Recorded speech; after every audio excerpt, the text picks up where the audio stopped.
শুভ সকাল বন্ধুরা, কেমন আছো তোমরা সবাই? আশা করি নিশ্চয়ই সবাই খুব ভালো আছো, আর আমরাও কিন্তু বেশ ভালো আছি। তো দেখো, বাসি কাজকর্ম সেরে চলে এসেছি রান্নাঘরে। সবার আগে একটুখানি চা কফি করে নেবো।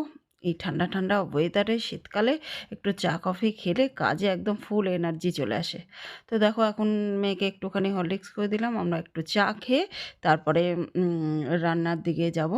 আর রান্নাবান্না করে আজকে নিজে হাতে গোপাল সোনাকে একটুখানি মালপোয়া করে খাওয়াবো। আগে গোপাল সোনাকে করে দেবো, তারপরে আমরা খাবো পিঠে।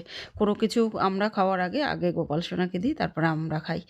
তো সেটাই করব। আর আজকে প্রথমবার নিজে হাতে করে মালপোয়া করে গোপাল সোনাকে খাওয়াবো। তাই আজকে প্রচুর আনন্দ হচ্ছে, প্রচুর আনন্দ হচ্ছে। বাসনপত্র মেজে ঠেজে নিলাম। আর এই যে সকালবেলা কেচে দিয়েছিলাম, কেচে মেলে দিয়েছিলাম, সেগুলোই একটুখানি শুকিয়ে গেছে, তুলে নিলাম। তুলে জামা কাপড় ভাঁজ টাজ করে নিলাম। রান্নার ফাঁকে ফাঁকে কত কাজ যে করতে হয়। তো দেখো, এই যে আজকে এই দুরকম মাছ রান্না করব। আর ঝুরি করে মাছ ধুলে, ছোট ছোট মাছ, মাছের গায়ে যে আঁশ থাকে সেগুলো তো মানে ঝুড়িতে আটকে যায়। আর ধুতে সহজ হয়, আর আঁশ ছাড়াতেও সুবিধা হয়। একটু ঘষে ঝুড়ির মধ্যেই ঘষে একটুখানি নুন দিয়ে ডলা দিয়ে ধুয়ে নিলে না, আঁশ বেশ সুন্দর করে পরিষ্কার হয়ে যায়। করে দেখো, খুব উপকার পাবে। তো দেখো, এই যে মাছ টাছ রান্না করে ভালো করে ধোয়া মাজা করে একদম গ্যাস ট্যাস, তারপর স্নান ধান করে আজকে গোপাল সোনাকে পূজা দেবো।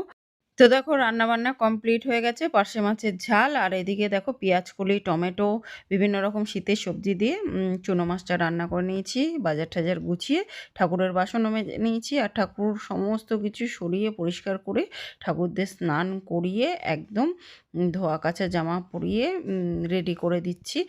আর একদম ভালো করে মাজা ঘষা করে তবেই কিন্তু আমি ঠাকুরের জন্য মালপোয়া বানাবো আজকে।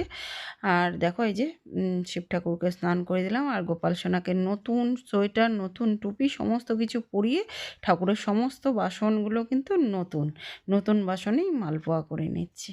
তো আজকে প্রথমবার নিজে হাতে করে মালপোয়া করে গোপাল সোনাকে খেতে দেবো, মানে ভীষণ আনন্দ হচ্ছে, ভীষণ আনন্দ হচ্ছে। আর আমার এই নতুন বাড়িতে প্রথমবার গোপাল সোনাকে আর কি নিজে হাতে মালপোয়া করে খাওয়াচ্ছি।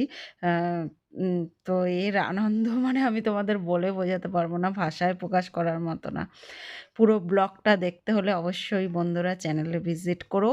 আর আমার ভিডিওগুলো ভালো লাগলে লাইক, শেয়ার, কমেন্ট করে চ্যানেলটাকে সাবস্ক্রাইব করে বন্ধু হয়ে পাশে থেকে যেও। আর দেখো, এখন ভক্তি ভরে ডেকে সবাইকে পুজো করে নিলাম। কেমন লাগলো আমার এই মিনি ব্লগটা অবশ্যই কমেন্ট করে জানিও।